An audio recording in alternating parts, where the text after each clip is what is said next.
So this campaign is a success. Actually, a pretty strong one, but when you look at the page, there are a lot of things that could be better, and honestly, this is a perfect example of something important. You don't need a perfect campaign to succeed on Kickstarter.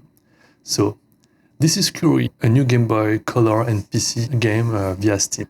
The campaign is sitting at around 8.8k for a 2.5k goal, so it's going really well.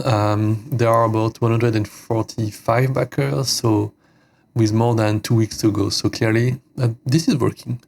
And first, we need to understand why. Because the page itself is not that great, but the creator has a big advantage. A really big one, in fact. He has around 250 subscribers on YouTube, as you can see. You have plenty of video and things.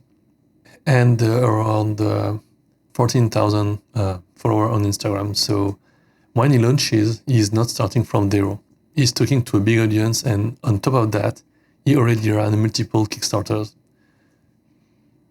As you can see here, 3 and 2 are really, successful. He also has a backer database, and that changed everything. He also promoted this campaign on his previous Kickstarter pages. There. If you go on the news, there, on March 19th, and in the other one here. It's very smart because you're targeting people who already backed you before. So yeah, from a marketing perspective, this is solid. Now let's talk about the page, because this is where things get interesting, and the page is okay, but not great. There is some structure. You have section here. You have section. You have navigation on the left. So everything there.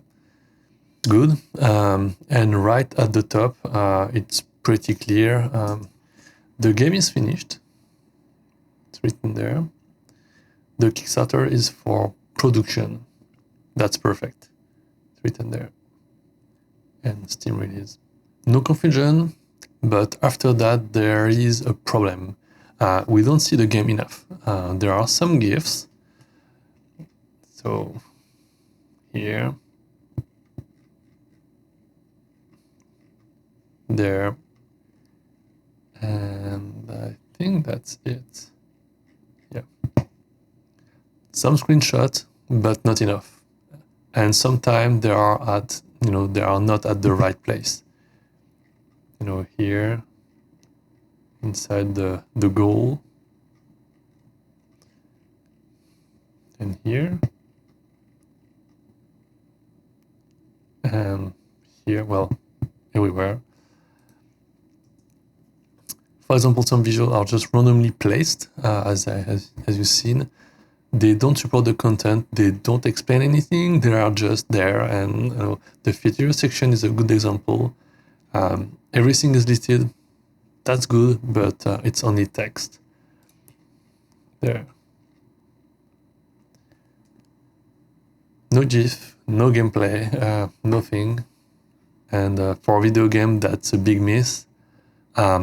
People don't want to read features, they want to see them. They are. So, as you can see here, there is no, well, the images I've shown should have been there.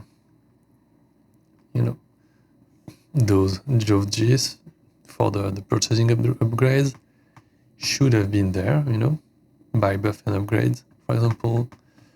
And, those one for, saving and the platformer part, the save, and, everything should have been listed there.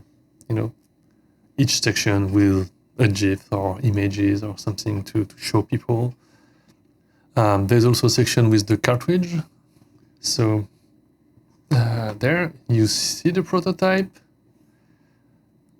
You see it in the console, but you never see it actually running. No real video, so it creates a small doubt. Not a big one, but still, it could be better. So now let's talk about the rewards. There are some interesting things there. There are 11 reward tiers, which is a bit too much. Realistically, you could remove 2, 3, or 4 of them. For example, music-only rewards. So there and there. Nobody back them. There are 0 backer.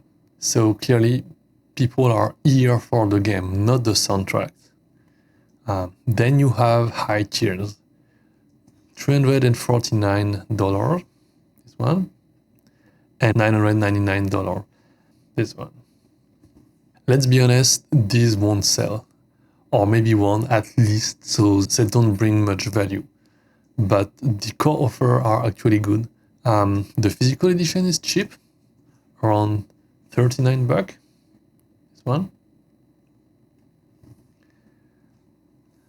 And that's probably why it works. A lot of people picked it, 59 people, and it covers the goal by itself. But at the same time, it might be too cheap, to me, because when you calculate production plus shipping, there might be a lot of margin. So great for backers, maybe not so great for the creators.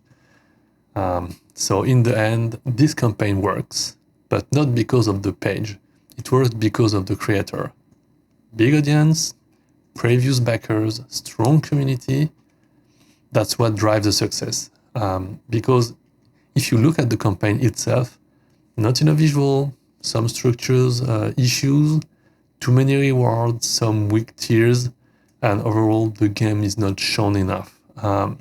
And that's the key takeaway here. You can have a campaign that is not perfect and still succeed if you have an audience, a track record, and trust. But if you don't have that, you need a much stronger page. So yeah, learn from this, and if you're planning your own campaign, focus on what really matters. So if you're planning your own campaign and you want to avoid these mistakes, I'm actually helping game developers optimize their Kickstarter campaigns. You can check it out on Crowdfunding Ninja, and feel free to reach out if you want feedbacks on your project. And of course, if you enjoy this breakdown, don't forget to like and subscribe. I will be posting more campaign analysis like this. Bye.